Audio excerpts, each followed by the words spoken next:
Adha. Unajua kuna kitu kinaniumiza kichwa sana. Kitu? Ndio. Sawa. Yaani na mwanamke mmoja nimempata, lakini wewe mwanamke ni mapepe sana. We. Yaani mimi natoka naenda kufanya kazi, lakini yeye anafanya kazi ya kuingiza wanaume ndani kwangu. Yesu. Ndio hivyo. Makubwa. Sasa yani mwanamke wako kweli mpuuzi kweli. Yaani anachiti paka wewe unajua? Yaani mimi namchiti mara kibao, lakini hata hajui kitu. Unanichiti? Eh? Unanichiti? Kumbe wewe unanichiti. Si story hizi tunapiga. Ni story gani? Upo serious jamaa? Ngoja. Tulia. Story gani? Kumbe unanichiti afu mimi sijui. Leo umetoa siri mwenyewe. Kwa hiyo umeingia kwenye kamba mwenyewe.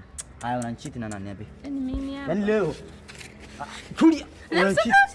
Haya, unanichiti na nani? Nani jamani, mdomo. Laza. Tulia kidogo. Tulia kidogo. Ilikuwa simu hizi. Tulia kidogo.